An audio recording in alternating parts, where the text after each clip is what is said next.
Bonjour mes loulous, bienvenue pour cette dernière semaine juste avant des vacances bien méritées parce que ce n'est pas parce que nous sommes en confinement que nous ne faisons rien. J'espère que vous avez passé un bon week-end avec un très beau soleil et on attaque de suite avec notre calendrier. Alors comme vous le savez, nous avons changé de mois depuis mercredi dernier, mais nous n'avons pas fait notre petit rituel que nous faisons normalement à chaque changement de mois.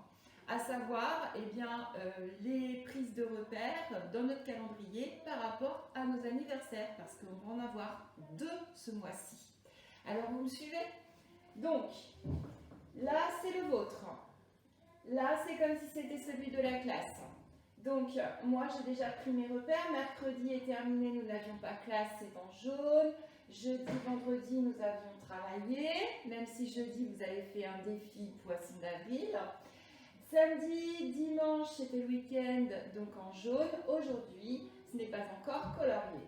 Sur le grand calendrier, j'aimerais que vous repreniez votre crayon à papier pour faire nos deux repères, c'est-à-dire pour commencer l'anniversaire de Nathan, qui aura lieu le 11 avril. Nous fêterons donc l'anniversaire de Nathan. Donc n'oubliez pas de lui dessiner sa petite bougie, ainsi que de mettre son prénom. Enfin, nous aurons le 30, donc le dernier jour du mois d'avril, nous aurons l'anniversaire de Nour, qu'il ne faudra pas oublier non plus, donc mettez-lui sa petite bougie également. En dehors de ça, nous avons quand même, et ce n'est pas négligeable, nos vacances à la fin de la semaine, c'est-à-dire qu'aujourd'hui nous sommes le lundi 6, mais si vous regardez le 10, nous sommes dans vacances. Ça, c'est un repère que vous pouvez mettre aussi. Et je suis sûre que vous apprécierez de le mettre. Donc, on fait bien attention à l'écrire correctement. Et puis, d'ores et déjà, on peut donc colorier en bleu, comme moi je l'ai fait ici. J'ai hachuré ici, mais vous pouvez colorier ou hachurer, c'est selon votre choix, jusqu'au 26. Le dimanche 26 sera le dernier jour des vacances. Et donc, le lundi 27 sera notre rentrée. Alors, en dehors de nos anniversaires et des vacances, qui se passent pas négligeables, on a quand même une fête chrétienne très importante qui se profile à la fin de la semaine. Le dimanche 12, ce sera la grande fête de Pâques pour tous les chrétiens, c'est-à-dire le jour où Jésus est ressuscité, revenu d'entre les morts. Alors, généralement, en classe, si on avait commencé à le faire, on a tout notre petit chemin de carême où chaque jour on fait une croix sur tous les efforts que nous avons faits. Bon là, évidemment, vu l'éloignement, ce n'était pas possible. Alors peut-être qu'il y a des choses qui se sont faites dans vos familles et dans ces cas-là, c'est avec plaisir que nous le partagerons avec les copains. Bon, pour nous, on va juste signifier sur le calendrier, c'est-à-dire l'écrire avec la couleur que vous souhaitez, que dimanche 12, c'est Pâques. Voilà.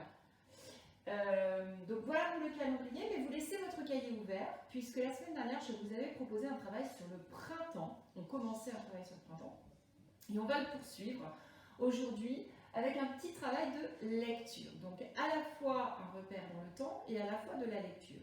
Lorsqu'on regarde dehors, vous avez vu que surtout avec le beau temps, ça a changé. Notre paysage a changé. On a commencé à revoir des animaux en plus grand nombre, notamment les oiseaux qui chantent. On a pu voir des nids peut-être se construire dans les arbres. Alors je ne sais pas selon l'endroit où vous habitez, mais en tout cas voilà, les nids sont là, ce qui prouve que les animaux se préparent à accueillir des œufs. Et donc cela veut dire que la nature change, les animaux changent, la nature change. Alors on va observer quel changement est-ce qu'on peut voir dans cette nature. Et pour ça, je vous demande de récupérer une petite feuille qui est extraite, alors c'est pas moi qui l'ai inventée puisque je l'ai prise dans le Larousse en fait, dans le Larousse pour les enfants. Et une petite feuille qui vous invite à réfléchir sur les petits changements qui ont lieu lorsque le printemps arrive, lorsque la nature se réveille. Donc, vous allez devoir lire en fait les mots qui sont écrits en bas de la page qui correspondent à des noms communs, les noms des animaux qui sont présents sur cette feuille. Vous avez des cercles vides. Que faut-il faire? Eh bien, tout simplement, inscrire le numéro, et non pas le nom, inscrire le numéro qui correspond aux animaux que vous observez. Donc, il y a peut-être des animaux que vous ne connaissez pas bien. Et bien, c'est le moment de prendre soit un Larousse si vous en avez un. On peut commencer à rechercher dans les dictionnaires. Vous avez l'âge, hein, parce que avec Madame Gaillard, vous avez travaillé notamment sur l'ordre alphabétique. Donc vous regardez la première lettre de l'alphabet, on essaye d'aller chercher, soit sur internet avec papa et maman, bien entendu, et vous regardez à quel animal, eh bien, ça correspond. Alors, il y a des animaux, c'est évident, hein, les hérissons, les écureuils, les renards, les canards, je pense que tout le monde va reconnaître ça très facilement, mais c'est peut-être pas le cas pour l'ensemble des animaux proposés. Une fois que cette feuille est faite, vous la collez à la suite du travail sur le calendrier. Voilà, et vous nous envoyez la petite photo. Voilà pour le travail de lecture. Et on va désormais prendre le cahier bleu. Le cahier bleu pour entamer notre travail sur la dictée. Alors, cette fois-ci, la dictée, donc je m'excuse par avance, parce que c'est vrai que j'avais mis dans les feuilles d'orthographe des mots par jour, et que par moment, eh bien, je me suis trompée, au moment, parce qu'on est dans du direct, hein.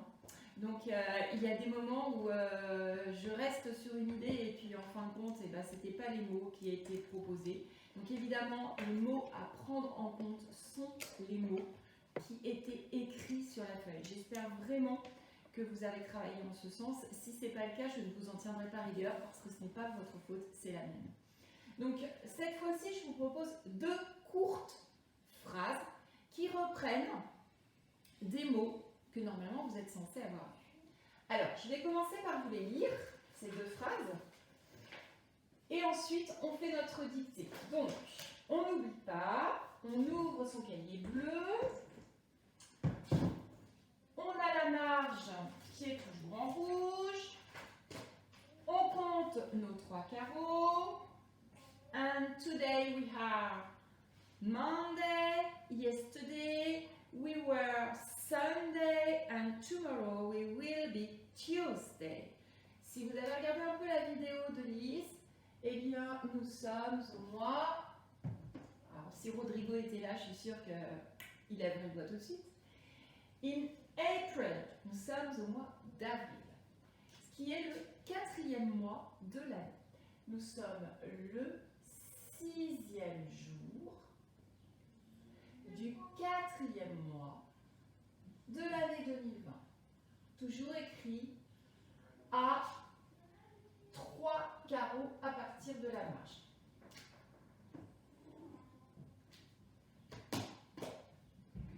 Un, 2, 3, on va en dessous.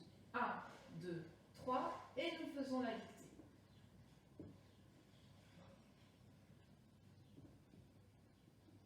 Après avoir écrit le mot dictée, on retourne à la marge.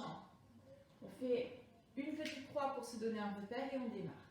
Donc la première phrase, ce sera « Mon frère est enfin arrivé avec les enfants. » Point. Et la deuxième phrase n'est pas obligatoire, mais je sais qu'il y a des enfants qui sont capables de la faire. Donc, la première phrase, elle est pour tout le monde. Pour les enfants qui pensent pouvoir aller plus loin, je vous propose une deuxième phrase qui est « Finalement, la famille est réunie, point final. » Nous sommes dans des phrases, le symbole de la majuscule, point à la fin, n'oubliez pas. Donc, on y va. Mon frère est enfin, donc on n'oublie pas de faire le trou entre les mots. Papa et maman, vous arrêtez la vidéo hein, pour que l'enfant puisse suivre. Mon frère est enfin arriver, qui est un mot que je ne compterai pas puisque nous n'avons pas travaillé, avec les enfants. Les enfants. On n'oublie pas, hein, les, pluriel, le symbole du pluriel, les enfants. Point. Donc pour la première phrase, mon frère est enfin arrivé avec les enfants. Point. Deuxième phrase, donc là on change de ligne, on se remet contre la marge. Finalement, la famille est réunie. Point final. Donc ça, papa, maman, vous pouvez repasser la dictée, le nombre de fois dont l'enfant a besoin. Je redis les deux phrases une dernière fois. Mon frère est enfin arrivé avec les, pluriel, enfants, point. Majuscule. Finalement, la famille est réunie, point final. Voilà. Vous gardez votre cahier bleu ouvert et en même temps, vous reprenez votre cahier violet, puisque souvenez-vous, il fallait lire les mots des différentes graphies, c'est-à-dire la différente façon d'écrire, les différents déguisements du son. Donc on avait la fusée, mais on avait aussi, comme le phare, le perroquet avec la hutte. Donc tous ces mots, en définitive, vous avez dû les relire. Alors, on se retrouve pour l'encodage. Donc, vous avez pris, comme je vous le disais, votre cahier violet et les différents mots. Alors, je vais vous, comme d'habitude, on prend son fluo et on va surligner avant de les écrire. Maman et papa, vous récupérez cette feuille-là dans le fichier. Les mots dont on va avoir besoin. Donc, on va d'abord avoir besoin du mot fumer. C'est pas compliqué. Franchement, il n'est pas difficile, cet encodage. Le mot fumée est dans la première colonne, pour ceux qui ont besoin d'un indice. Ensuite, on aura besoin du mot fourmi. Le mot fourmi est toujours dans la première colonne. Le mot phare est dans la quatrième colonne. Les mots fée et farine sont dans la première. Donc en fait, il n'y en a qu'un seul qui est dans la quatrième colonne et c'est le mot phare. À vous de jouer pour les écrire avec les articles. Hein, ce sont tous des noms communs, on a revu ça, dans la première colonne. On se retrouve pour la découverte du nouveau son de la semaine, qui est en réalité un son qu'effectivement nous avons encore déjà vu, mais qui se déguise de différentes façons, c'est-à-dire qu'on peut le trouver écrit de différentes façons. Pour pouvoir faire connaissance avec ce son, je vous renvoie à une petite vidéo, comme d'habitude, puisque là, ça va franchement être plus drôle. Donc, vous trouverez le lien dans la boîte mail de papa et maman. Maintenant, nous prenons nos ardoises. Vous avez vu que le son que nous retravaillons cette semaine, c'est le son 1. Un son qui au départ était assez simple, puisqu'on n'avait vu qu'une seule façon d'écrire. Au tout début de l'année, on avait vu cette façon-là. C'est-à-dire le chiffre 1, eh bien s'écrivait UN, de la même façon que l'article 1 s'écrivait UN. L'article masculin et singulier. Masculin, monsieur, singulier, une seule chose. Voilà. Après, on avait un petit peu complexifié les choses, compliqué un peu les choses, en disant, bah oui, il y a une autre façon. Il y a celle-ci, celle du I et du N avec le lapin. Ça reste encore une image de référence, un mot de référence. À chaque fois que je vous dirai c'est le 1 du lapin, eh bien ce sera cette écriture-là. Voilà. Mais aujourd'hui, eh bien nous allons en voir plusieurs autres, comme vous avez pu le voir d'ailleurs dans la vidéo. Avec cet Attila, le roi des 1, fait une collection de mots en 1. Alors, une autre écriture possible, eh bien, c'est celle de notre train. Le train qui s'appelle, dont le déguisement est A-I-N. Donc là, nous avons besoin de 3 lettres. Ces mots-là, on les verra toute la semaine. Donc, on va avoir le temps de les inscrire dans notre tiroir de la mémoire. Et ne vous inquiétez pas, on reviendra dessus. Donc, le train, une autre façon. Ensuite, on a le 1 de la peinture. Là, toujours 3 invités, mais E-I-N. Encore une fois, nous reverrons ça toute la semaine.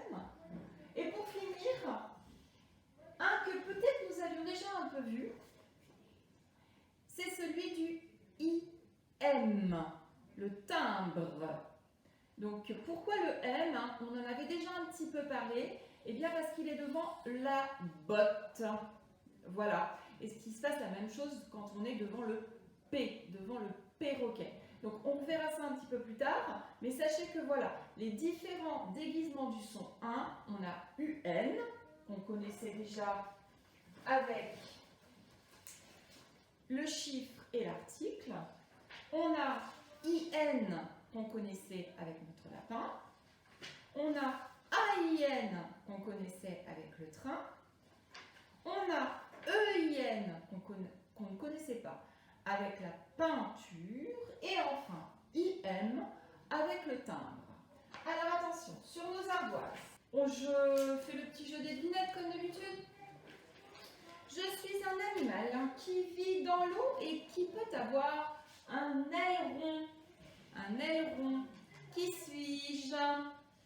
Je veux voir une forêt de doigts. Là, c'est pas facile. Donc, il s'agissait soit de possibilités du requin ou bien du dauphin. Bravo à tous ceux qui ont répondu, ou du moins essayé. Je suis un moyen de transport sur rail. Là, je vous ai beaucoup aidé déjà, puisqu'il s'agit du train. Ensuite, je suis un accessoire qui sert à tenir le pantalon. Sinon, ça peut être très vite compliqué pour certains. Il s'agit d'une ceinture. Alors attention, le 1 de ceinture, c'est celui de la peinture. Enfin, j'ai 2 grandes oreilles et 2 grandes dents. Qui suis-je? Archi facile. Je suis un lapin. Bien. Cette fois-ci, on a vraiment besoin de son ardoise, de son crayon d'ardoise, d'une petite chiffonnette. Je vais vous demander de dessiner autant de carrés que vous entendez de syllabes. Autant, qu'est-ce que ça veut dire? Pareil, le même nombre. Exemple, je vous dis le mot requin. Bon, bah, dans sa tête, on sait que ça fait requin, 2 syllabes. Je dessine 2 syllabes. Et ensuite, je mets une croix où j'entends le son que je travaille. Le son que je travaille, c'est le son 1. Donc, requin. Je mets donc la croix dans le 2e carré. Voilà, tout le monde a dû comprendre. C'est un exercice qu'on fait en classe habituellement. Pour le mot chemin, c'est parti. Combien de syllabes? Où mettez-vous la croix? On corrige ensemble. Chemin. 2 syllabes. La croix dans le 2e. Chemin. Vous vous souvenez de notre signe pour le 1? C'était les 2 doigts, l'index et le majeur, contre le nez. Chemin. Voilà. Ensuite, on efface. 2e mot. Lendemain.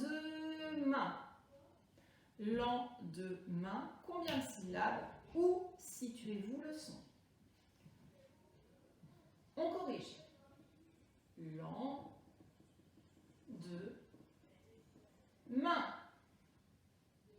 Lendemain. Le son 1, je l'entends bien, dans la dernière syllabe.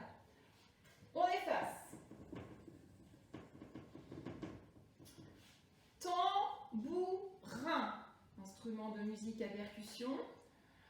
Tambourin. Combien de syllabes? Où situez-vous le son? Ensemble. On corrige. Tambourin.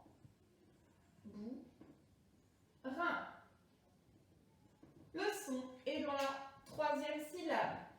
J'efface. Un petit dernier. Éteindre. Éteindre la lumière. Éteindre. Combien de syllabes? Où situez-vous le son? On corrige ensemble. Éteindre. Éteindre. Le 1 est dans la deuxième syllabe.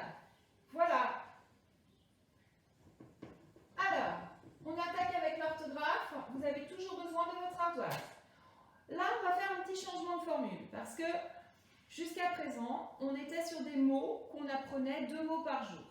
Là, vous devenez vraiment des grands. À partir de la reprise des vacances, eh bien, on sera vraiment sur la route du CE1.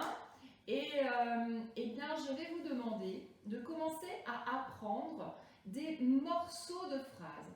Ça veut dire que tous les jours, en fait, on va avoir un petit bout de phrase à apprendre. On va réfléchir sur pourquoi tel mot s'écrit comme ça, pourquoi tel mot s'écrit comme ça. Et puis, tous les jours, on va rajouter un petit bout à cette phrase. Ce qui fait qu'à l'arrivée au vendredi, on aura une grande phrase qu'on aura travaillée toute la semaine. Et le lundi, eh bien, on devra dicter, ce sera cette phrase-là, sur laquelle nous aurons effectivement réfléchi. D'accord? Donc tout de suite, on va commencer par essayer. Attention, c'est important. Vous essayez. Même si on se trompe, c'est pas grave. On réfléchira après pourquoi il y a des erreurs, s'il y en a. Donc, le crayon, hop, le crayon. Et on est parti sur la première phrase. Comme d'habitude, si on écrit une phrase, on a des indices. Majuscule, notre indice majuscule, c'est celui-ci.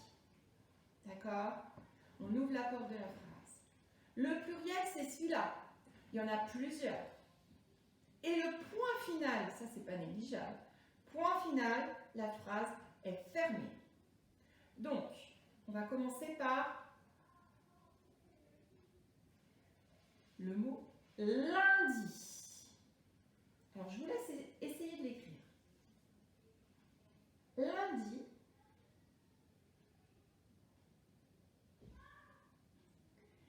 Les lapins.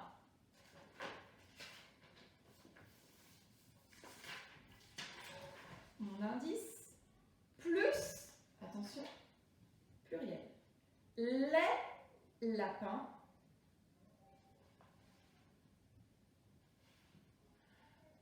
Se cache. Point. C'est le premier petit morceau de phrase du jour. Donc je recommence. Majuscule. Lundi.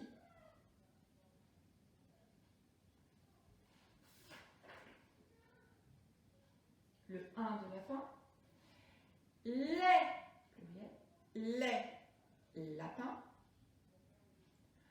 se cachent. Point. Et si nous étions en classe, donc là vous avez fini d'écrire votre phrase comme vous le pensiez, nous procéderions ainsi, c'est-à-dire que sur le tableau, je vous mettrai le nombre de mots que devrait comporter cette phrase. Voilà. Donc là, on a un repère de mots. Vous voyez, j'ai mis les trous entre les mots. Et on sait que sur la phrase que je viens de vous dicter, il y a forcément 1, 2, 3, 4, normalement qui devrait y venir. Lundi, majuscule. Notre entrée de phrase, la porte. Lundi.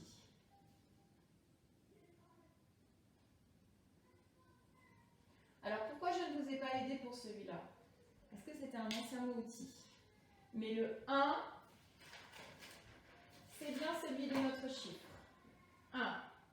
Lundi.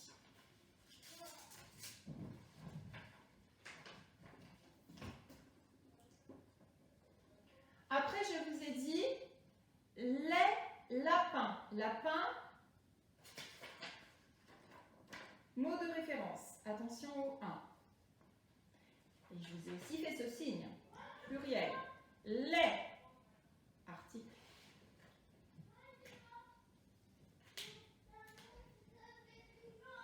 Les lapins. Attention, on a dit que c'était un pluriel. Donc, qu'est-ce qu'on fait quand un mot est un pluriel? On n'oublie pas le S.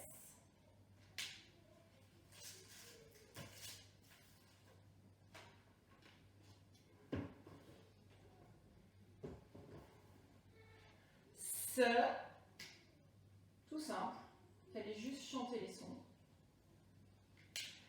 Cache, là aussi tout simple, il fallait juste chanter les sons. Cache, donc cache, eh bien, on va chanter les sons les uns après les autres. Mais attention, on va se poser une question très importante. Qui se cache? Eh bien, ce sont les lapins. Les lapins, on a vu que symbole pluriel, eh bien ce pluriel qui est ici, il va falloir aussi le retrouver ici. Et quelle forme on va lui donner? Pas de S, non, surtout pas de S, parce que ce mot cache n'est pas un nom, c'est un verbe d'action. Ils font quelque chose, ces lapins, ils se cachent. Et quand on veut montrer qu'un verbe est au pluriel, eh bien, on lui met ce petit signe-là, ENT. Donc, la difficulté, enfin l'intérêt d'une phrase à écrire comme ça, c'est qu'on réfléchit bien à pourquoi certains mots s'écrivent bien comme ça. Là, on a un pluriel, donc on connaît l'article pluriel les. On sait que si un nom va avec un pluriel, il faut forcément lui mettre un S. Ça, jusque-là, on connaissait.